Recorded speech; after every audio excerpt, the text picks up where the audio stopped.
Welcome to 2Inspire TV. I'm here with Kyle Carnohan. Kyle, welcome to the show. Thanks for having me, man. Hey, this is exciting. This has been a long time coming. We've been planning this. So, Kyle, let's talk about a little bit about your past and how you got to this point and what you're doing to be a transformation coach and helping superhuman fathers, the founder of Superhuman Fathers. Man, this was like an organic thing that was never planned. Like there was no plan. It was all heart. It all just happened because it was supposed to. And I'm really starting to see that now.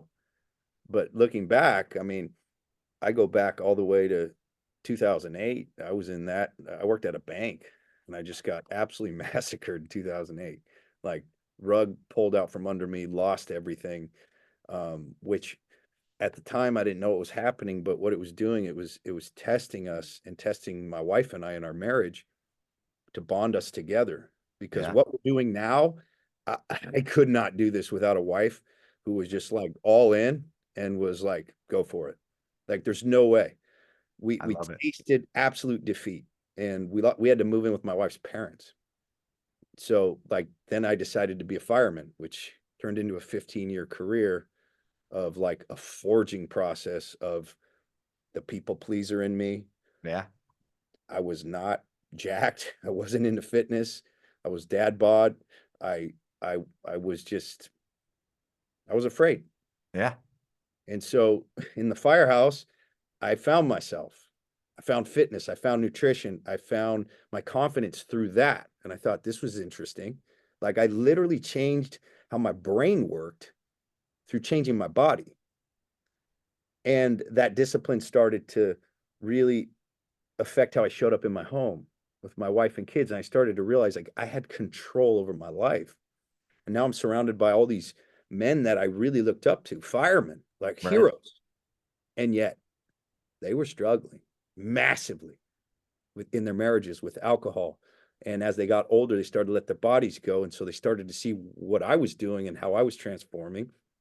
Started to ask me for help. The same guys that busted my balls for years and bullied the fuck out of me Yeah. were now asking me, "Hey, how do you juggle it all, bro? How do you do it?" So for 10 years, I just helped people get on calls. At one point, I was working 20 hours a week, had an app, was just doing that at the firehouse Really? for free. This is all before you and I met, Yeah, coached by Wes Watson. I called Wes one day. It was the day my daughter was born, and I had this feeling like, man, I need to be better for her. I don't know what that means, but Wes and I used to skate when we were kids. So like there was a connection there, and I kept seeing his transformations. And you know, I, physically I was doing well, but I'm looking at his after pictures. I'm like, I could chisel out a little bit. I'm yeah. like, I don't know. So I texted him and I was like, all right, I'm in, dude. I did his low end program, and being around him, like I was like, damn, I think I'm meant for something more, man. Yeah. I didn't know what that was. Hired Ryan Moran at capitalism.com to build a product business, started a supplement company, and just hit my head against the wall, learned how to build funnels and shit, and like learned about building audiences and marketing. I knew nothing. And so I just played in that supplement game. One day I go to Capcon, and that was Capcon 5. It was almost 3 years ago. And I'm sitting in the audience, and there was a guy named AJ Patel that had just sold a large company. And after he sold his company, he went into like a deep depression. And I found that very interesting. I was Yeah. like, oh, you won the game. How's this possible?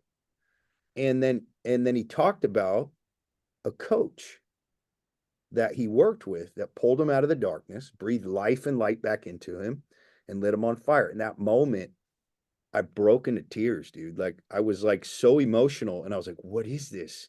Yeah. And now I know, looking back, like literally, it was the voice of God that was like, "You don't want to be him. You want to be his coach. Yeah. You want to coach these men that are at this level that don't understand or see." And I told AJ, we connected. A year and a half later, Ryan Moran calls me. Hey, I need your help. What? So I coach Ryan. He's in the same position. I Yeah. pull his ass out, light him back on fire. Then last week, I speak at his event as the keynote, and he tells his whole story. Oh Bro, my gosh. this shit is crazy. I know we went off on a little tangent, but what I'm saying is like, I didn't start this till I was 40. That's amazing. So what is it like? That's first of all, that's an amazing start. But secondly, obviously the organic way that all happened and to now your atmosphere, the people that you have around you constantly elevating you and then even being coaching some of them. What's I don't even know how to explain it. How crazy is that to you?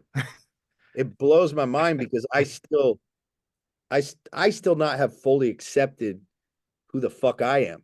Right. And I get it in little visions and bites, but I still have massive self-doubt.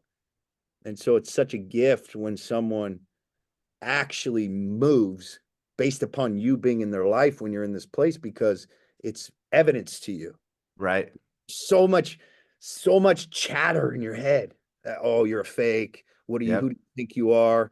Like you're gonna fucking fail. It's like, dude, these voices are still so loud in my head, which is why like I got a message from one of my guys this morning. I met him in a crack house, 100 pounds overweight.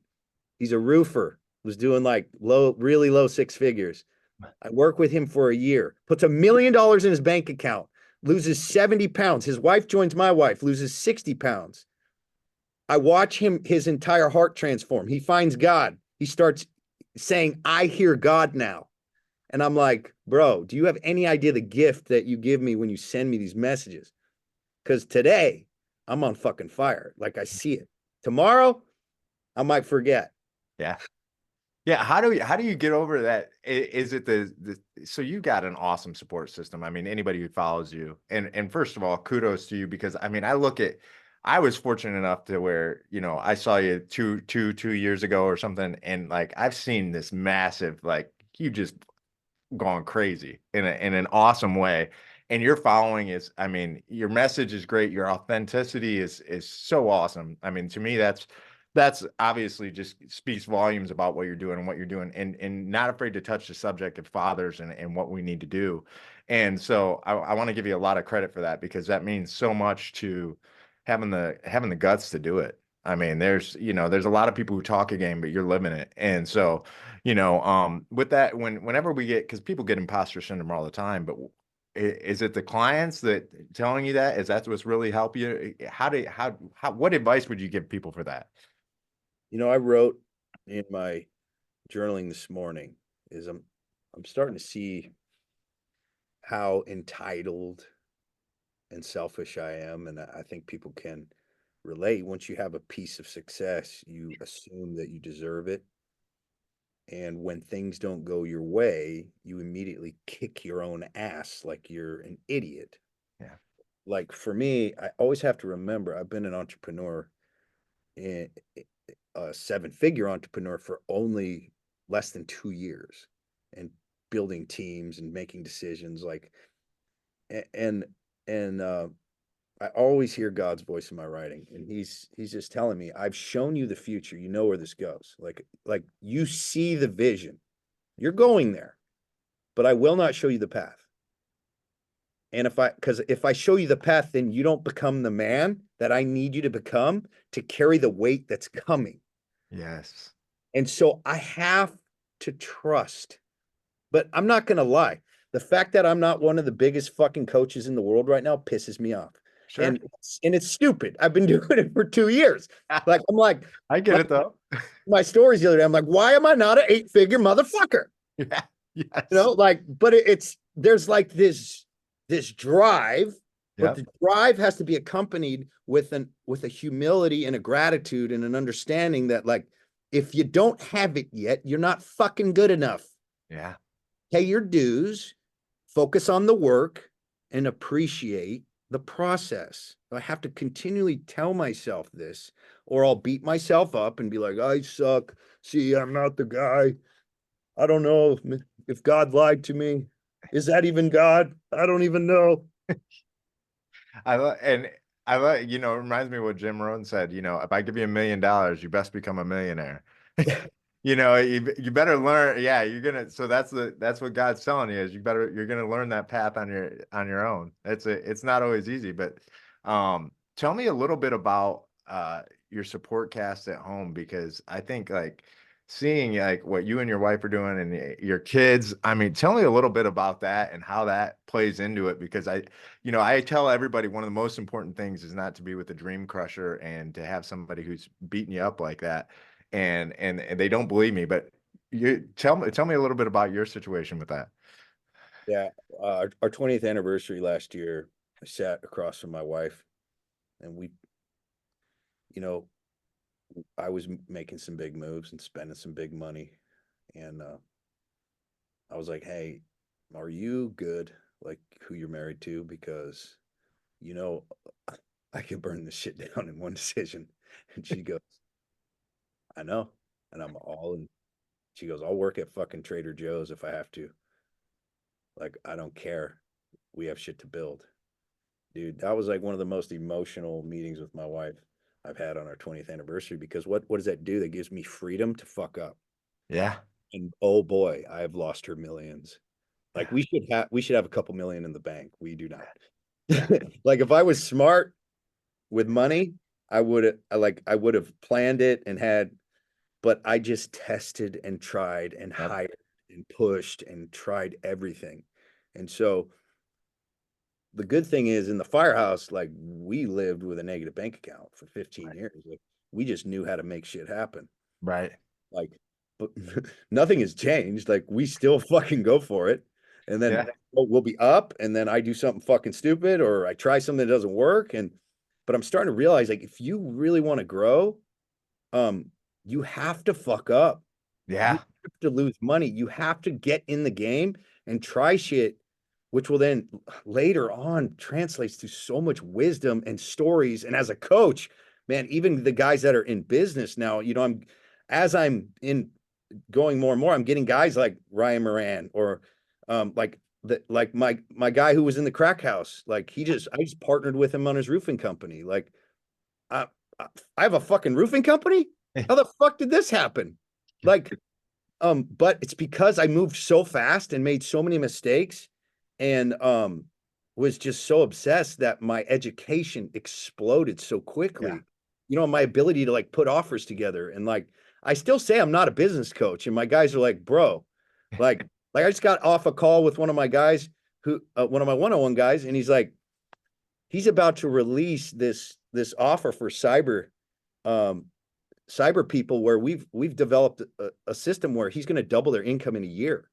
Like the offer's done, he's ready, he has the facility, and like we built this together. Like Yeah. and I'm like, they always give me a hard time. They're like, not a fucking business coach. Yeah. But I Yeah. still kind of stand on that because like until I've been in business for like at least 5 years with a track record, like I'm not going to say I'm a business coach. I'm not a fucking business coach. You But know what? tell you what, you hang out with me, you're going to do so much shit that you wouldn't do on your own. And that's the power that I have is like, when you're around me, you will do shit because I do shit and I expect you to do shit. Yes. And there's a pressure to move from me Yeah. and I'm doing it. So it's like, are you fucking coming with me Yeah. or not? Because I will drag your ass up the mountain, you know? And So that's the support that us men need too. We need that with each other because we've gotten away from it. That's exactly yes. And I love it you say that. That's all that does is gives you drive to like become better and better at business. I tell my people all the time, they see me they see me do the same thing and I blow a boatload of money on something and to learn it the hard way. And they're like, "Oh my God, aren't you devastated?" I'm like, "No, we're not going to do it that way anymore." Yeah, and so then when I'm coaching somebody, it's like, hey, here's my suggestion. Oh, how do you know that? Well, let me tell you. Here's exactly how I know it. Yeah, so I love that you say that, but that keeps your drive and your momentum going the right way all the time. So yes. I love that And perspective. it's embarrassing, like sometimes because I'm coaching like these high level motherfuckers, and they're and I in my writings every morning I send it to them. So like I just spew out all my truth to my guys. Like there's nothing hidden from my clients. Sometimes I'm typing some shit and I'm like, ah, fuck, they're all gonna leave me. And I'm like, send. And they don't. And they don't because they trust me. Right. And they know that they're idiots just like me, or they have been in the past, and Eh, I get the best coaching from my clients. That's Oh, that's the trick. that's isn't that that's a go ahead. I don't want to interrupt you. Isn't that amazing though?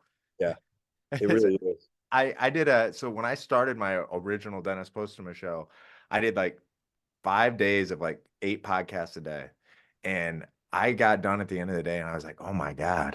I was like, I could not believe how much I learned and like the amount of education about so many different topics. And I couldn't believe it. I couldn't, but go ahead. Tell me about some of your lessons that you learned from your coaches. Well, like I mean, last night I'm on a call with a Indian prince that found me on Instagram. He, he hit me up on Instagram and he said, "Hey, I'm in a really dark place.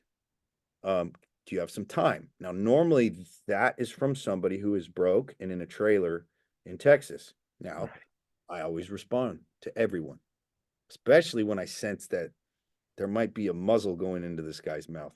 Right. So I'm like, I'm going on a Zoom call. Give me an hour. Hits me up during the Zoom call. I've got 100 guys on this Zoom call. He hits me up during the Zoom call. Hey, I'm gonna blow my fucking head off. I need to talk to somebody. I'm like, fuck. I video text him right now. Now on my Zoom call, I just got done telling them about this guy and asking how dark the men have been before they came here. So guys started talking about how so many guys were close to suicide, which is just it's actually normal. It's Yeah. actually normal. It's so not rare. So I answer the phone and I go, "Hey, listen." And I point him at the screen and I have those guys share their stories with him on the phone. And he starts talking and telling about how awesome he is and all this shit. I go, "Shut the fuck up and listen. I will hang up on you. Shut up." So he just sat there and just shut up. So I go, "Hey," I asked my brother to take the rest of the call and I get on the phone with this guy. And he ends up like, I talk to him, help him. I don't try to sell him anything. And at the end of the call, I go, "Just let me know if there's anything else I can do for you, man. Stay in touch." And he's like, "Well, I do like lack discipline and need to get my fitness in order." And ends up signing up one-on-one with a very large wire transfer. Ends up being like this Indian prince. Like, bro, this shit, you can't make this shit up. It's Yeah. just, and so I've been working with him for 2 years.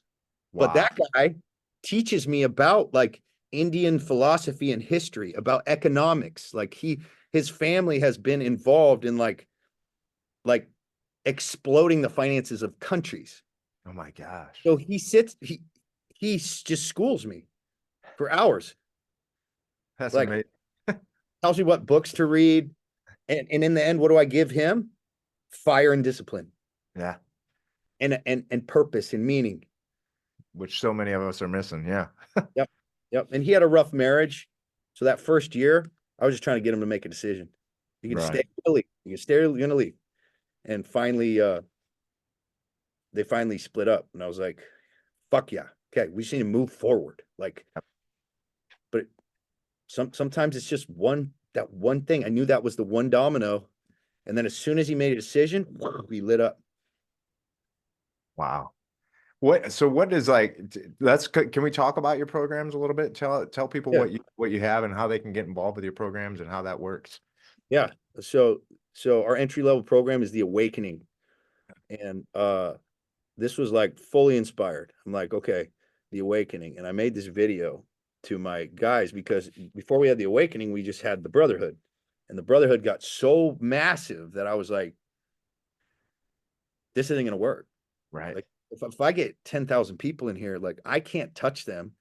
And now we're a conveyor belt for fitness.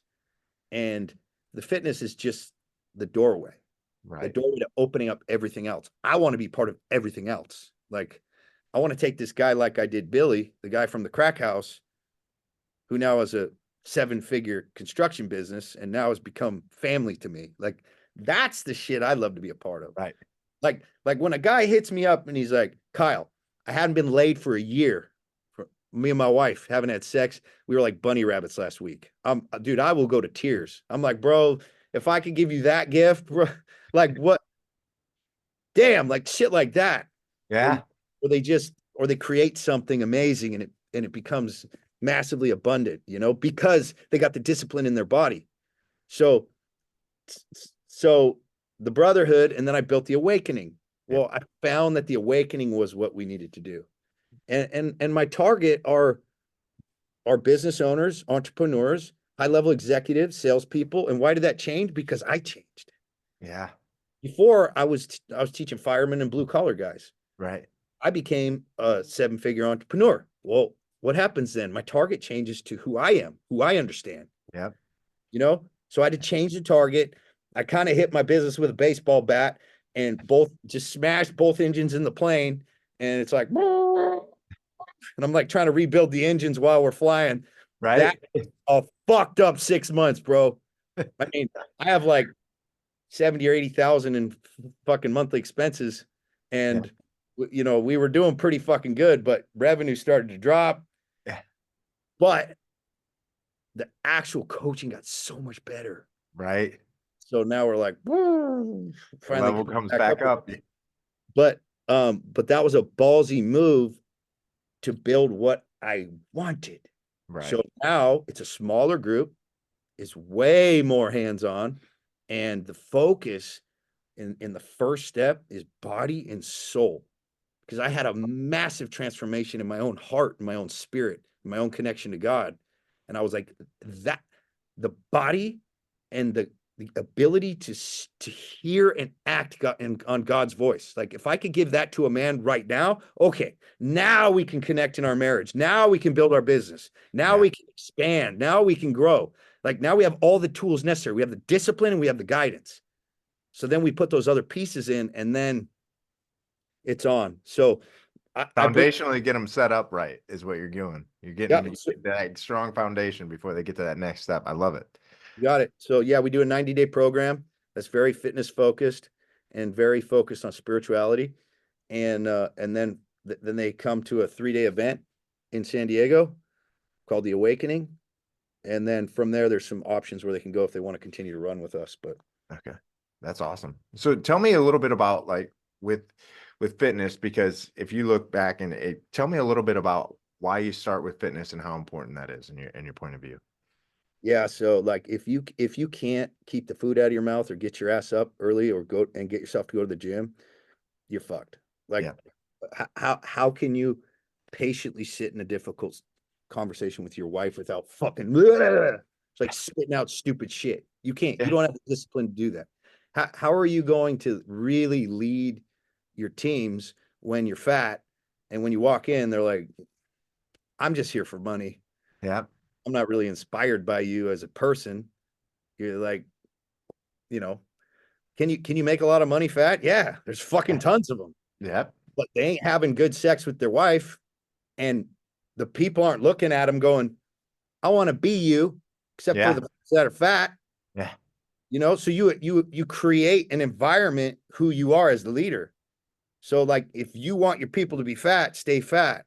So you're actually affecting everyone's health, including your wife and your kids and Yep. everyone that you lead. Yeah. So are you a bad person? No. You know where I'm fat? In my ability in systems and processes in business. In accounting and taxes. I hate that shit. I Yeah. realize when I sit down to have to work on that, that's the same as the fat guy who hates working out and just hates counting his macros. I Right. had a very humbling moment to where like I'm no fucking better than those guys. This is just my strength, but I Just have weaknesses yeah. that are just different. So Yeah. like I have the utmost respect for people that have strengths in places where I'm weak. So by no means is this a shame for anyone. Right. What do I do now? I find fucking coaches that hold me accountable and teach me Yeah. you know? 100%. Yeah. And I tell, it's funny you say that because I tell salespeople when they like when I coach salespeople or whatnot and they want to get into commission, I said, Here's what you do. If you want to learn whether or not you'd make any commission, the next 60 days, pick a time, get up at 4 or 5 o'clock and work out every single day. Because the biggest thing is managing yourself. So if you can work out every single day and you can manage yourself, because nobody else is going to yell at you. If you work out every single day and can manage yourself, then you can make it in commission because that's all it is. It's all about self-management. That's all it is.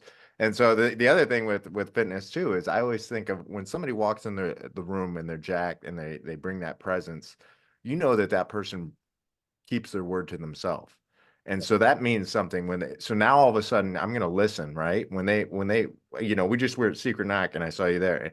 When you walk in, you know that, okay, Kyle keeps his word to himself. So now what does that mean? Well, if he speaks, it's going to be something that's worth listening to.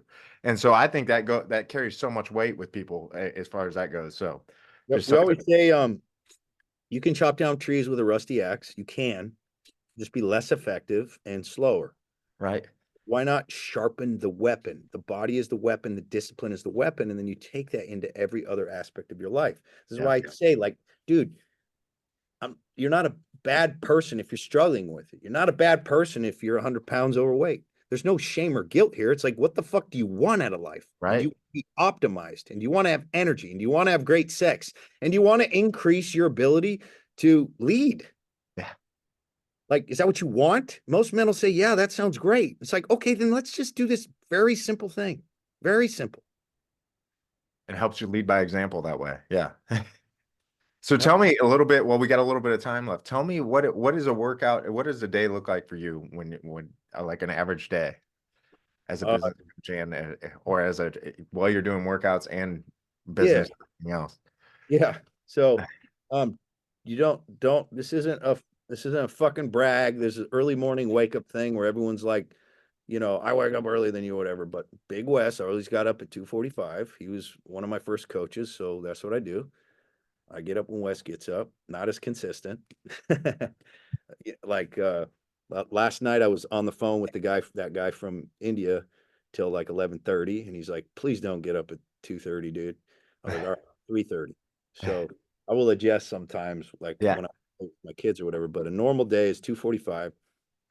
Get up, I take my morning picture. It's my morning accountability picture. You follow my Instagram, you see it every day for like the last 4 years. Maybe you've missed 10 times with that picture. Wow. And then I get into a cold shower, which is the most fucked up part of my day right there. Like, people give me a hard time because they're like, you need to get an ice plunge or whatever. I'm like, bro, can it get worse than this? This fucking sucks. Like, middle of the night and just be like, it's just, but for me, it's a commitment to the day and it's an indicator whether how committed I am for the day. Because I'll miss it sometimes and I'm like, why did I miss? Like, what is it about where my mind and my heart out right now that I skipped out on that one hard part, that one commitment. So it's Awareness of the triggers. Yeah, that's good. yeah, and then I'll go downstairs and I go outside and I got these two steps right in my backyard where I look out over the view and I just put my hands up in the air and I just wait to see if there's any messages or feelings that I need to have. And some mornings I'm out there just broken in tears, and some mornings I just kind of get some thoughts, and then I'll come back in, sit on the couch, do my social media. I'll do my journal entry. And then I'm working in a little bit of guitar in the mornings Nice. as well. By that time, my wife's up. We wake our kids up. We go to the gym. Usually get there around 5:45, and then work out with the family. Come home, eat, take a real shower, a nice warm one, Yeah. and then usually on calls about 8 and work till about 5 or 6. Then family time. I love it. That's amazing. So how long have you always worked out with your family? Um, since they were little kids, really. Really? Yeah, since I mean, even real little kids, like 5, 6. That's amazing. Builds a strong foundation. Yeah, people always give me a hard time. They're like, "You're gonna ruin their bodies." I'm like, that is such bullshit. Like, Yeah. kids run and jump and carry shit and carry logs and like they're always doing shit. It's like it's a human body, dude. I'm not like we're not powerlifting with my kids. Yeah, you're not Like, maxing them out every day. Right. oh, they're doing high rep shit. They're doing body weight shit at that age, and then once they turn about 13, then we start doing some progressive overload and like My kids are athletic, fucking jacked little machines that do Yeah. jujitsu and can choke out grown ass men. So it's like people want to say all the shit they want to say, but in the end, I go, well, look at my results. Yeah. They challenge the way I father, they challenge the way I talk to my kids, and I'm like, I don't know, bro. You might be right, but I have the fruits. Yeah, So absolutely. I I'm just using evidence Yep. to make my Yep. decisions. Not to say I can't get better or do it a better way or a different way. I'm completely open to all that. But in the end, like, how's life going? Well, shit. My marriage is the most connected it's ever been. My kids are fucking epic, Yeah. powerful kids. We're building a fucking movement. I love it. Yeah, and so tell me a little bit about it's funny you say that because I had somebody who was talking to me about a workout the other day and it was they were a female and they're like, "Well, I don't want to get buff or anything." I'm like, "Please, you are not like you have so long like you have so long before you have to worry about that. Like just stop like come back to me with that problem in a year and we'll fix it, Yeah, right?" yeah, yeah, yeah. But tell me a little bit about how important the spiritual part of what you do is and how connected you are and how that helps you. I I I would have melted down. I wouldn't have been able to handle the pressure. I would have put it all on myself and like to really feel God speaking to me and saying like this is your path and your calling. Like this is what you were made to do. So in the when hard times come and I doubt, I can always turn to that. And then when you bring God into the mix of working with men, transformation, the potency of it is infinite. Wow. So I'm not a Jesus Bible thumper at all. People go like, I don't know about that. I'm like, I get it. I didn't know about it either. In fact, I don't know. I don't know. I just Yeah. know this. I know that when I step into a place of doubt and cynicism, that I feel lost and there's more hopelessness there and there's more anger and fear. And then when I step into a place of belief and faith, uh, I get more abundance. I connect with my wife better. I speak with more power. I'm more clear. When bad things happen, I accept them. So everything good in my life gets enhanced by a faith in God. And so I go, you don't have to believe it. Just utilize the tool for a Right. while and test it. Yep. This isn't about religion. It's not about right or wrong. It's just what works. Does it work? Yeah. And and I can mentally go into doubt. Like I'll be at a church or hear someone speak, and I can go, is this bullshit? Yeah. And I'm like, maybe. How does that feel? It sucks. I'm like, let me go sit over here. Yeah. Goosebumps, tears, hair rises up, love for my children, love for my wife. I'm like, why would I go over there? Yeah. Why would I do that? So then people are like, well, what if it's not true? I'm like, I don't care. Yeah. It Yeah. works. It works for me. Yeah, it works for me, right? Yeah, I love like I read three devotionals every morning, and when I like if I ever miss, like it completely screws up my day. And when I always talk about like I always read whenever I need it. It always talks about like walking. Why would you ever have doubt when you're walking with me by your side? And it's just like I'm like I always get a message like that, and I'm like, damn, it's just it seems like, and it always hits at the right time. You know what I'm talking about when it just seems like it's just crazy how it happens. So Yep. um And then I so used to be like, I don't need God. That's a crutch. And I'm like, I realized I was miserable, yeah, cynical. And it's like, that is not good in your marriage. Misery and cynicism is not going to do well for your communications with your wife. What's really good for your wife is when you kneel next to your bed with her hand in yours and you ask God to bless her and strengthen her and you tell God how much you love her. Try that. Watch what happens to your marriage. yeah, that's amazing. Yeah, wow, that's powerful stuff. Well, tell me, how does everybody get a hold of you? How do they find you? What's the best way to get a hold of you? Instagram's good at Superhuman Fathers. If you want to apply, just go to the Instagram, hit the link, and and come talk to us. Just know, like, if you come talk to us, you're going to join. Yeah. That's That's kind of, awesome. if the numbers don't lie. So if you hit the link and you get on a call with us, you're going to be one of us. Yeah, that's amazing. Well, that means something good's happening. So thank you so much, Kyle, for being on the show. I appreciate you and everything you're doing.